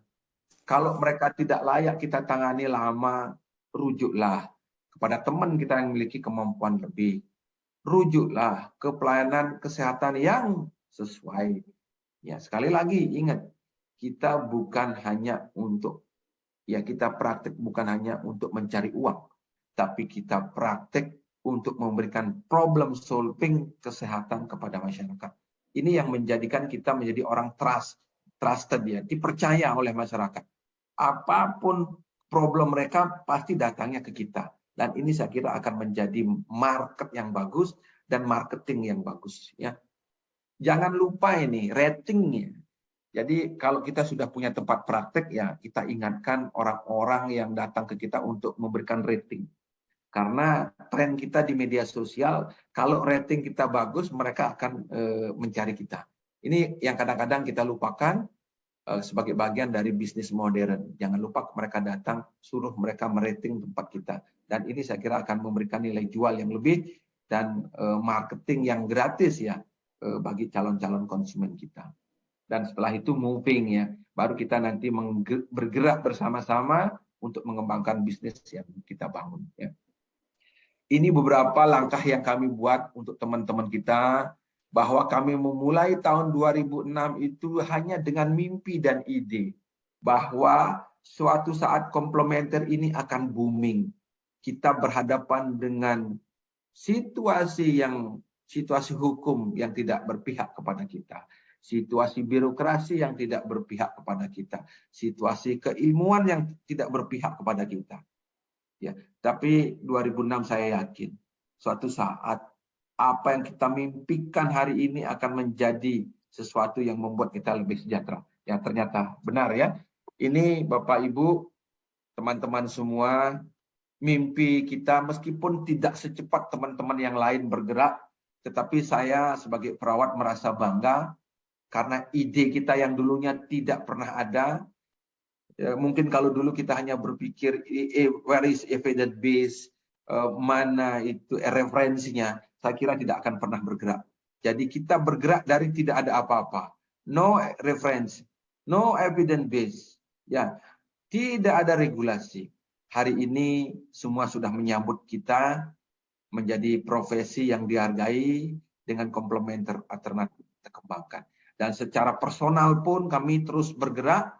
Sedemikian rupa hari ini dengan langkah yang tidak terlalu serius, terus terang saya merasa tidak terlalu serius saya mengembangkan ini, tapi hanya dengan bermodal ide kita banyak diberikan kemudahan-kemudahan. Saya kira juga teman-teman ini memiliki peluang yang cukup bagus. Suatu saat kalau teman-teman jalan melihat ada rumah kosong, sampaikan ide baik kita kepada mereka. Ini saya punya 1, 2, 3, 4. Tiganya ini tidak pernah kita punya rukonya, tidak punya tempatnya. Tidak pernah juga kita bayar per bulan atau per tahun untuk kontraknya. Ya kalau kita kontrak mungkin ini 150 juta setahun. Ini juga 150 juta setahun. Tetapi karena niat baik, ide yang kita kembangkan, konsep yang kita gunakan, kita bisa memiliki usaha tanpa modal. Ya ini. Bagaimana dengan yang sudah sustain ya? Seperti klinik, saya kira juga sama. Mereka antusias ya, karena mereka tidak punya divisi ini. Ya, mereka juga sangat tertarik karena mereka selama ini tidak pernah mengembangkan apa yang kita sampaikan. Dan saya kira mereka sudah juga welcome untuk bisa menerima ide kita dan kitalah yang menjadi leader di konsep yang kita kembangkan. Oke, dan kita kembali kepada konsep kita bersama. Bahwasanya perawat ini adalah salah satu profesi yang diberikan kewenangan untuk mengembangkan komplementer alternatif. Bukan saja diberikan oleh negara, tetapi juga diberikan oleh lembaga dunia, WHO. Oleh karena itu, sekali lagi, yakini bahwa apa yang sudah digagas oleh para tetua kita lewat Pak Mordiono, Bu Titin, Pak Dedi, Pak Mustafa, tidak ada yang salah. Hanya kadang-kadang kita merasa sebagai profesi minder. Karena kita menunggu kesempurnaan sebuah referensi, sebuah evidence base untuk bergerak. Justru referensi dan evidence base itu kita buat. Ya, untuk menjadikan kita sebagai profesi yang memiliki bukti kuat ketika kita mengembangkan profesi dan praktek kita ke depan. Nah, ini saya kira beberapa intervensi-intervensi yang selama ini kita kembangkan dan sekarang saya kira masih tetap bertahan sebagai salah satu bentuk intervensi kita. Begitu juga untuk perawatan luka. Banyak teman-teman praktisi perawat luka belajar ke kita. Ya, belajar ke kita. Bagaimana caranya mengatasi luka dengan komplementer alternatif.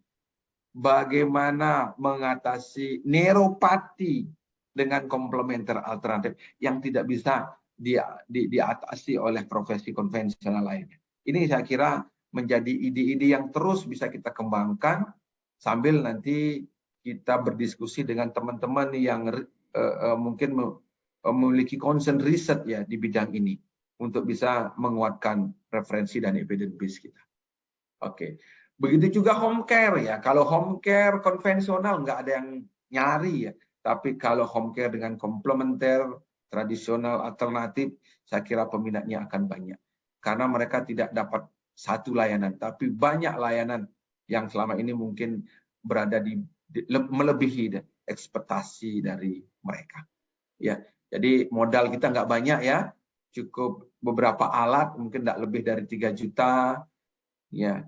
Bermodal keterampilan, ya baik yang non invasif sampai yang invasif, begitu juga menggabungkan dengan konvensional tradisional, ya yang sederhana, ya menjadikan kita menjadi profesi yang mungkin akan siap bersaing ke depan, akan siap menjadi lebih sejahtera dan siap menjadi bagian yang terpenting bagi pengembangan pelayanan kesehatan di Indonesia. Melalui apa? Pengembangan kompetensi dan pengembangan entrepreneur dari setiap teman-teman perawat. Saya kira demikian yang bisa kami sampaikan. Waktu saya kembalikan kepada moderator. Silakan Mbak Ungu. Ya, terima kasih Nurse Wayan Sodana. Bapak, terima kasih banyak. Ini banyak sekali ya pengetahuan, informasi gitu ya, dan juga motivasi yang kita dapatkan dari hasil paparan. Baik, seluruh peserta, nurse dan seluruh nakes lainnya, kami buka sesi kedua yaitu sesi diskusi tanya jawab. Boleh mengaktifkan chatroom untuk bertanya ataupun menggunakan emot raise hand kepada Bapak Nurse Wayan untuk silakan kita berdiskusi. Kita diskusi membuka pertanyaan-pertanyaan. Boleh dibantu dibuka, barangkali ada yang mau bertanya? Ya, barangkali sebelum menunggu sambil menanti ada pertanyaan dari seluruh peserta, Bapak ini menindaklanjuti berkaitan dengan undang-undang atau turunan baru dan juga peraturan pemerintah yang baru saja terbit. Nah, ini apakah dan bagaimana peluangnya tadi sudah Bapak gambarkan ya. Jadi menarik sekali bahwa tentunya khususnya dengan tema adalah perawat holistik memiliki peluang yang begitu besar dan cukup untuk melakukan tindakan atau intervensi yang berbasis komplementari dan konvensional. Nah, ini seperti apa Pak nanti tindak lanjut ke depannya? Barangkali ada bocoran dari Permenkes yang akan terbit nih Pak. Iya, terima kasih Mbak. Memang selama ini memang terkait dengan bagaimana lobby kita. Kita memang tidak menggunakan lobby yang formal. Lobby kita lebih banyak lobby layanan. Jadi terus terang kami sampaikan dengan staf ahli Kementerian Kesehatan bidang hukum Pak Suntoyo. Jadi kalau beliau datang ke Bali ya kita layani dengan komplementer alternatif. Sambil kita melayani beliau, kita menyampaikan ide-ide kita. Salah satu hal yang kemarin juga cukup banyak direspon di dalam PP itu adalah konsep pelayanan kesehatan terintegrasi. Ya, kenapa? Karena selama ini kita melihat ada sesuatu yang keliru ya dalam sistem pelayanan kesehatan di Indonesia dibandingkan dengan negara-negara lain. Karena pada saat itu kami sampaikan, mohon maaf Bapak, gitu. Kalau kita melihatnya PP yang pernah ada sebelumnya, PP 103 ya 2014. Kemudian ada Permenkes kalau nggak salah 16/2017 ya. Di situ kan ada statement bahwa 5 tahun setelah peraturan ini diundangkan, maka tenaga kesehatan konvensional ataupun tradisional harus memilih. Kalau tenaga kesehatan yang menggabungkan antara tradisional dengan modern, dia harus memilih menjadi pengobat tradisional atau konvensional. Kan begitu sebenarnya aturan sebelumnya. Ya. Tetapi setelah kita diskusi perkembangan di Amerika Utara, Amerika, kemudian juga negara-negara lain termasuk China dan Thailand yang mengatakan bahwa justru negara-negara tersebut kan konsep pelayanan kesehatannya kan terintegrasi. Yang disebut terintegrasi, kita tidak bisa memisahkan tradisional dengan modern, tetapi justru kedua-duanya saling bekerja sama. Dalam satu pelayanan kesehatan, mereka bisa menggunakan kedua-duanya secara terintegrasi. Satu kasus bisa ditangani dengan modern, bisa juga ditangani dengan cara tradisional. Ini yang saya kira diskusi kita pertama ya, sebelum keluarnya PP 28/2024. Dan beliau juga setuju dengan situasi seperti ini. Ya karena apa? Karena memang yang disusun sebelumnya ini aneh menurut dia. Ya kita sepakat. Nah, terkait dengan komplementer tradisional yang tercantum di dalam peraturan tersebut memang sudah disampaikan sebelumnya. Pertama, pelayanan ke depan kita di sektor kesehatan ini harus arahnya integrasi. Itu yang pertama. Kemudian bagaimana dengan profesi? Nah ini kami tanyakan. Kami tetap menyampaikan pada saat itu bahwasanya saat ini kan teman-teman dengan adanya Permenkes 26 2019 kan sudah nyaman untuk berpraktek ya, termasuk implementasi komplementer alternatif ini.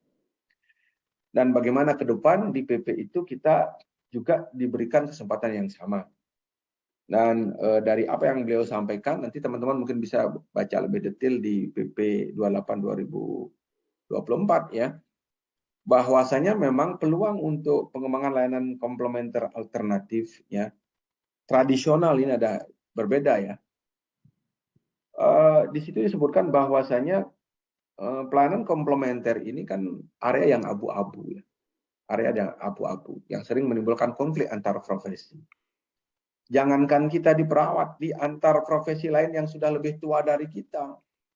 Antara medical acupuncture, persatuan akupuntur medik, kemudian juga mereka yang sudah praktek bertahun-tahun dengan ijazah profesi tertentu dan tradisional, itu juga bertempur mereka. Nah, ini menunjukkan bahwa area abu-abu ini diperebutkan oleh banyak orang, oleh banyak profesi. Tetapi pada saat itu, justru kita sebagai perawat ini justru diberikan acungan jempol. Coba lihat itu PPNI. Ya, PPNI udah bagus itu regulasinya terkait dengan komplementer alternatif. Jadi komplementer alternatif jangan dibuat spesialis. Mohon maaf, ini ada kan satu profesi itu kan ada spesialis medical acupuncture gitu ya. Waktu itu dipertanyakan berapa sih lahir setahun spesialis ini, sementara jumlah penduduk kita 270 juta. Sanggup nggak mengatasi? Itu yang tidak bisa dijawab. Sementara kebijakan Kementerian Kesehatan sekarang ini adalah apapun bentuk layanan kesehatan itu harus aman, berkualitas, dan acceptable ya, bisa dicapai oleh seluruh lapisan masyarakat sampai layanan primer. Nah ini saya kira yang menarik ya di kebijakan pemerintah saat ini. Jadi dia tidak mandang itu profesi apapun, selama mereka mampu memberikan layanan yang aman, berkualitas, bisa dijangkau. Lalu terkait dengan area abu-abu, ada standar kompetensi dari OP-nya masing-masing. Dan nanti kalau teman-teman nanya, Pak, standar kompetensi kita nggak ada. Kita mesti baca kembali bahwa standar kompetensi perawat sesuai dengan Permenkes 425/2020 itu adalah standar minimum. Tolong digarisbawahi, standar minimum. Karena namanya standar minimum, maka sebuah profesi bisa mengembangkan kompetensi lain sesuai dengan kebutuhan, asalkan, ini nggak ada asalkan, harus ada persetujuan dari OP melalui kolegiumnya. Nah, dari informasi yang saya dapatkan itu, maka sudah tentu ke depan sangat terbuka bagi kita bersama-sama untuk bisa menjadi profesi yang mengembangkan komplementer alternatif. Tetapi digarisbawahi, tolong keilmuan yang digunakan, jangan menggunakan ilmu dari profesi-profesi yang sudah menggunakan kompetensi yang sama. Contoh, kalau pengobat tradisional menggunakan akupuntur, biarkanlah beliau menggunakan konsep akupuntur dengan 5 unsur. Kalau teman-teman kedokteran menggunakan akupuntur, silakanlah menggunakan akupuntur dengan pendekatan psikoneuroimunologi. Kalau teman-teman fisioterapi menggunakan konsep dry needling, gunakanlah konsepnya trigger point. Beda ini. Nah, bagaimana dengan perawat? Makanya sekali lagi, teman-teman yang sudah belajar melanglang buana kemana-mana, ojo ngopi. Ilmu yang dipakai itu. Karena besok kalau ada masalah terkait hukum, ya, kalau ada masalah terkait hukum, maka saksi ahli tidak akan bisa mempertahankan. Siapa saksi ahlinya? Organisasi profesi. Pak Mardiono nanti akan diminta. Dan teman-teman pengembang, contoh, kalau kita pun sekarang mengembangkan akupuntur kah, cupping kah, akupressor kah, please, jangan menggunakan konsep murni dari ilmu di mana itu didapat. harus ada konsep apa yang dikembangkan sesuai dengan profesi. Nah, ini saya kira menjadi tugas kita, para praktisi, para peneliti, untuk bisa memformulasikan apa yang menjadi keilmuan kita. Ketika kita menancapkan jarum, ketika kita menekan titik-titik tertentu, ketika kita memberikan herbal. Ini yang sering saya kira dilupakan oleh teman-teman. Mengcopy paste ilmu yang didapat. Dan ketika kita bertemu sekali lagi dengan masalah hukum, mohon maaf, saksi ahli nanti tidak bisa menyelamatkan ketika kita menggunakan argumentasi ilmunya orang. Ini sekali lagi, saya ingin ingatkan kepada kita semua, maka teman-teman semua tetaplah guyup bergabung dalam himpunan ini. Karena apapun yang menjadi dasar pengembangan keilmuan dan praktek serta research, itu adalah otonomi dari organisasi profesi lewat himpunan seminatnya untuk mengembangkan. Jangan kita minder, lalu nyari kemana-mana ilmunya, lalu menempelnya makainya. Mati kita ke depan. Oke, jadi itu yang saya kira menjadi pemikiran kita ke depan, dan itu sudah disampaikan dalam penyusunan Permenkes terkait dengan praktek mandiri. Kebetulan saya diutus oleh DPP untuk menjadi partnernya Kementerian Kesehatan. Begitu juga di home care, termasuk juga di kesehatan tradisional. Ya, demikian sampai saat ini ilmunya yang bisa, dan informasinya Pak terkait dengan regulasi yang bisa saya sampaikan. Baik, memang kita harus memperhatikan segi perhukum dan perundang-undangan tadi yang sudah disampaikan oleh Bapak ya. Berkaitan dengan peluang dari holistik ini ya Pak ya. Kalau kita melihat peluang ini berarti cukup memberikan peluang, tetapi memang kita juga harus mempertegas tadi ya, kompetensi dan standar yang memang kita miliki. Walaupun tetap pengembangan tadi berasal dari beragam informasi ataupun teori yang kita dapatkan, tapi tentunya kita memiliki kekhasan tadi. Kekhasan dari apa yang menjadi ciri perawat holistik tadi. Walaupun sebetulnya kalau melihat dari sejarah, barangkali bisa saja ya Pak ya, sejarah tadi menjadi dasar kita pengembangan keilmuan tadi. Baik, boleh dibantu tim IT dari ada yang bertanya sepertinya tadi di kolom chat, boleh ditampilkan? Boleh juga raise hand? Ya, agak diperbesar, Pak, boleh nggak Pak?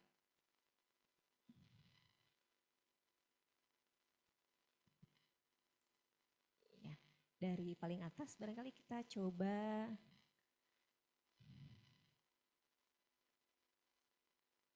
Ya, dari halo, saya sapa dulu Pak Andri Setia Wahyudi hadir. Nurse Andri atau saya sapa siapa nih? Karena seluruhnya di sini nakes Pak. Jadi kita menyapa dengan berbagai background profesinya. Bagaimana membedakan kompetensi dari perawat komplementer dan tenaga kesehatan tradisional? Apakah tidak ada konflik kepentingan dari dua profesi ini? Tadi sebetulnya secara lugas juga sudah disampaikan, tapi boleh Pak silakan dijawab kembali barangkali Pak Andri tadi belum menyimak. Silakan Pak.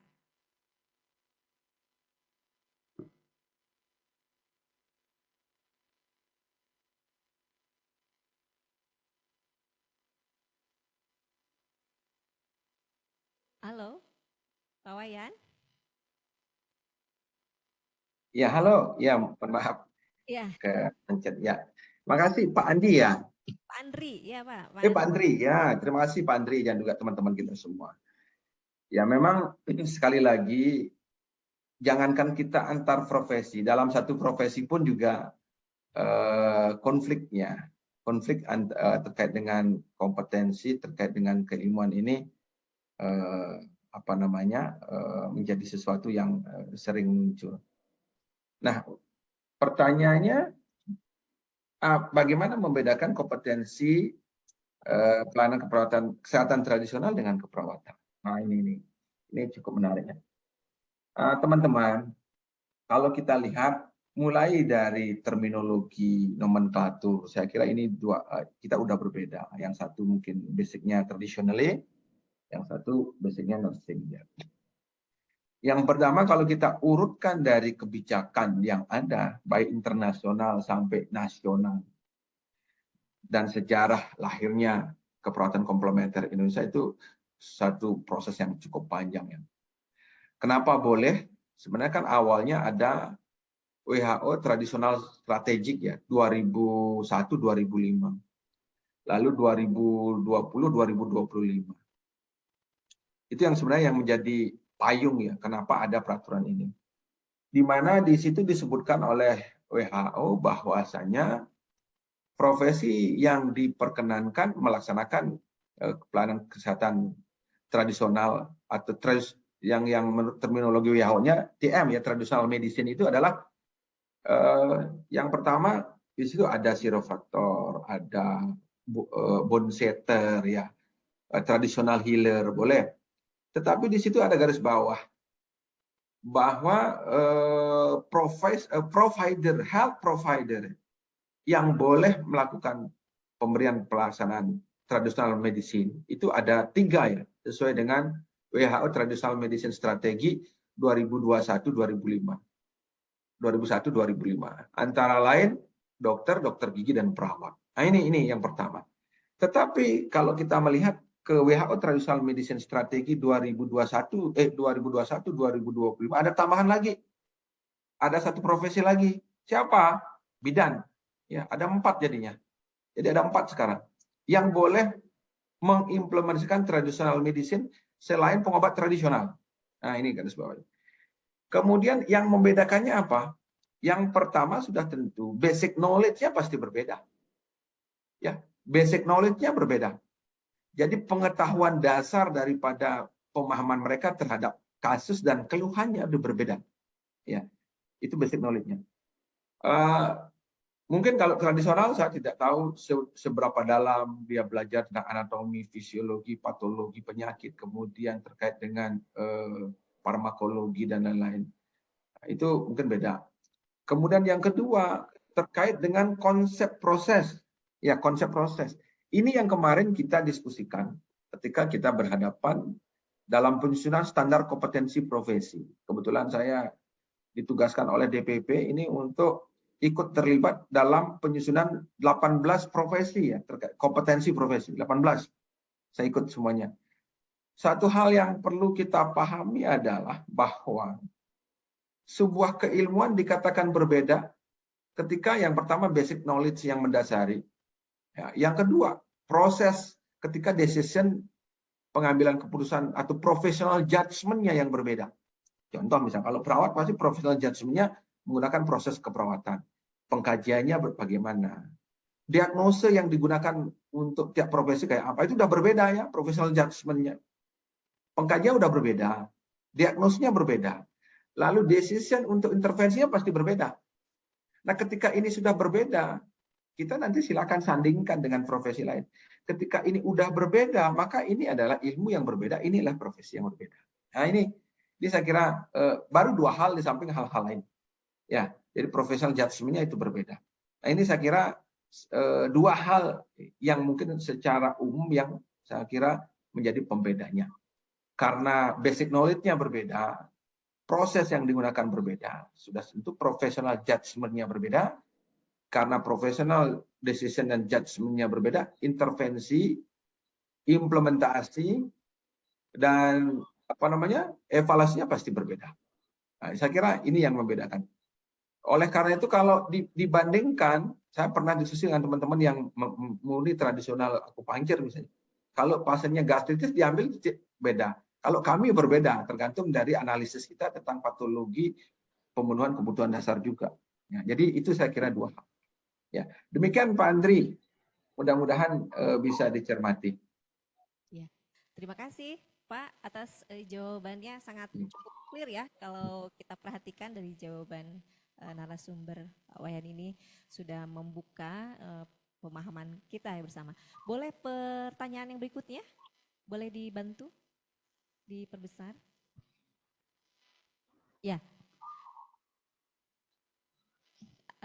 Ini pertanyaan ini ada dari Ibu sepertinya ya, Ibu In Krisnasari Eskep.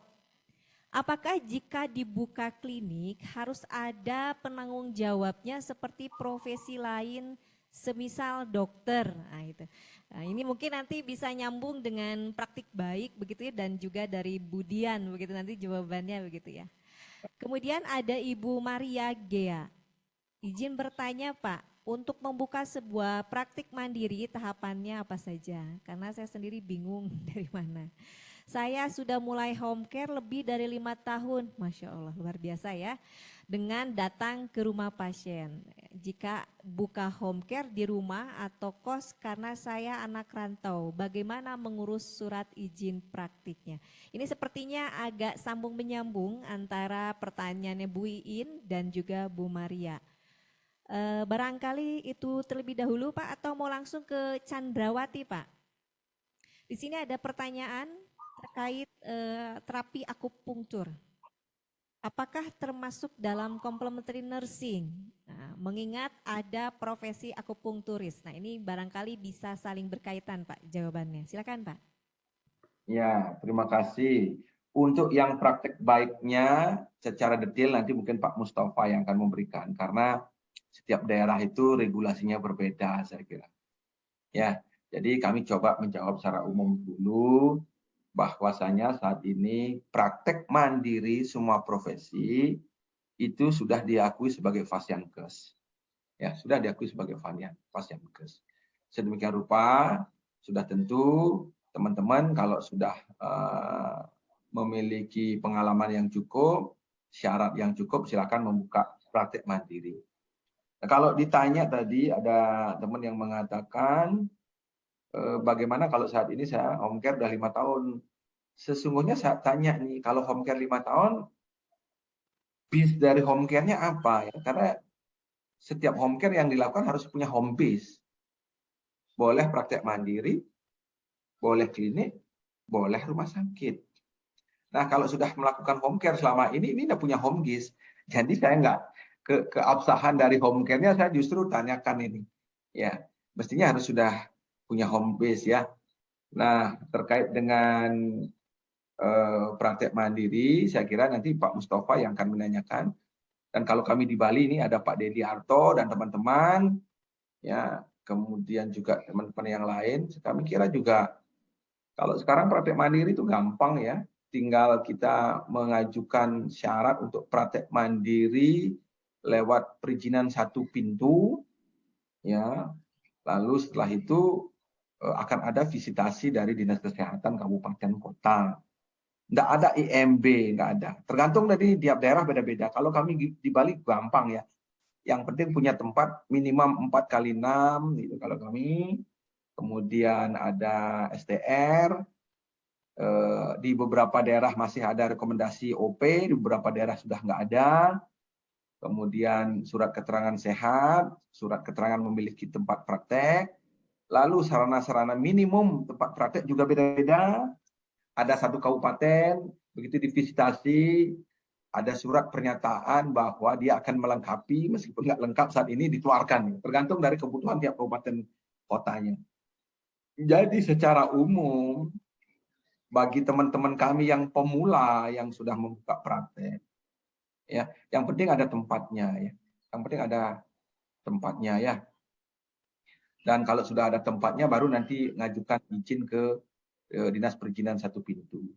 Syarat-syarat lain ada IMB dan lain-lain itu relatif ya, di setiap tempat itu beda-beda. Nah, coba nanti tanyakan kepada DPD atau DPW di provinsi masing-masing bagaimana terkait dengan perizinannya. Maka kita tidak boleh lepas dari organisasi profesi. Karena tugas beliau-beliau untuk memberikan kepastian terkait dengan perubahan-perubahan regulasi berkaitan dengan praktek-praktek dari organisasi profesi. Nah, kalau nanti kos, saya kira kalau tempat kos nggak boleh pakai praktek ya, harus berafiliasi dengan praktek mandiri dan atau klinik. Nah, sudah tentu untuk bisa mendirikan ini ada beberapa syarat yang perlu dipenuhi. Itulah tujuannya kenapa kita harus punya networking, sahabat, teman ya, untuk bisa nanti diajak bersama-sama. Nah, terkait dengan akupuntur, tadi saya kira sudah jawab. Leveling, nah kemarin diskusi terakhir kita. Leveling untuk intervensi komplementer alternatif tradisional. Nah, ini saya kira untuk jawaban terkait dasarnya sudah. Tetapi pertanyaan, boleh nggak teman-teman perawat melakukan tindakan invasif? Nggak ada batasan. Ya, karena kompetensi komplementer itu kan secara umum kan ada dua, yang non-invasif dan invasif ya. Tetapi di garis bawahi itu, tetap di garis bawahi, untuk tindakan invasif itu ada sertifikat. Tetapi pertanyaannya, sertifikat dari siapa? Nah, ini yang harus kita cermati bersama-sama. Meskipun kita punya 100 sertifikat, ketika nanti sertifikatnya dikeluarkan oleh otoritas yang tidak terkait dengan profesinya, siapa yang menilai mereka?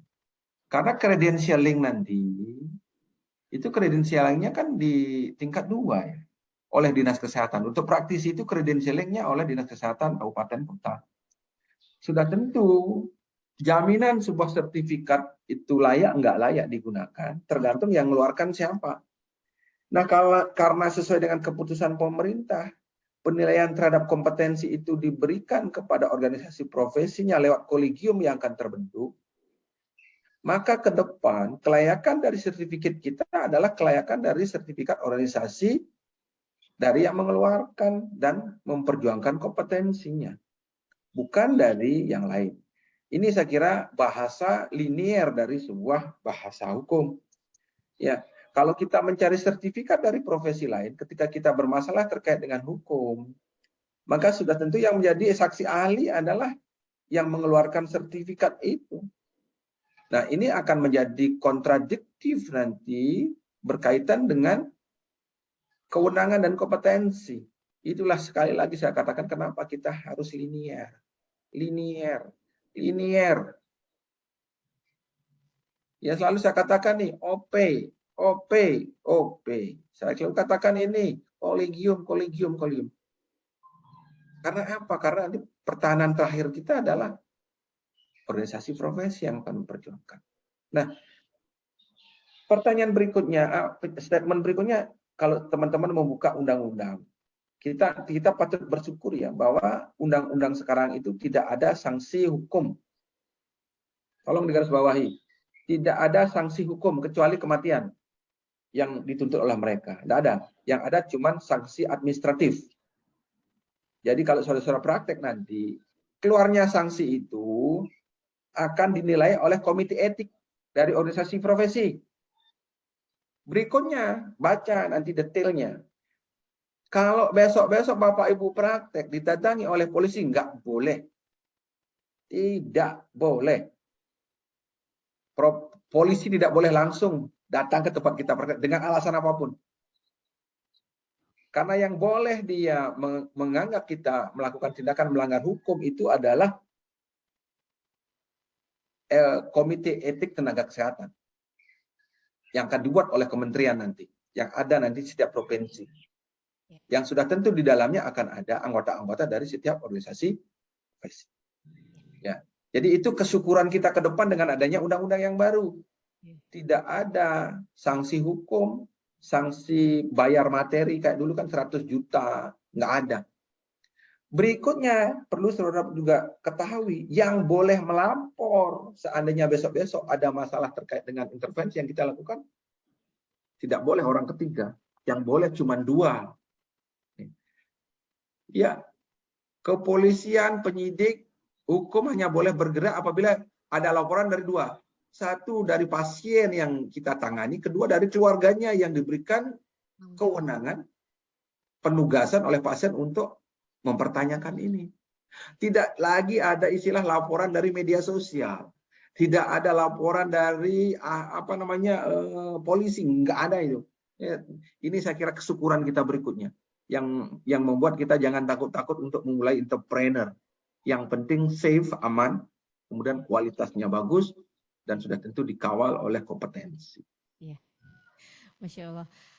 Inilah pentingnya ya, jadi kehadiran para peserta yang hadir saat ini ketika menyimak tadi ya paparan dan jawaban dari narasumber ini menjadi hal yang penting kita soroti ya. Pentingnya tadi materinya dan juga tadi jawaban dan juga apa yang menjadi harus kita soroti dalam melakukan pelayanan. Tentunya khususnya di perawatan holistik. Kalau kita melihat tadi paparannya di dalam peluang di nursepreneur ini atau di healthpreneur, perawatan holistik ini memang terintegrasi, tidak bisa terpisah gitu ya tadi yang disampaikan oleh Pak Wayan. Bahwa konvensional dan juga komplementer ini menjadi satu kesatuan di dalam holistik dan ini sudah kita lakukan di dalam keperawatan holistik. Bapak, rasanya sepertinya ini pertanyaan masih ada, nanti mungkin bisa dijawab secara langsung, tetapi ini waktu juga ternyata cukup mengalir begitu. Rasanya tidak cukup gitu kalau kita bertemu atau sudah ketemu Bapak ini kayaknya rasanya banyak yang ingin ditanyakan.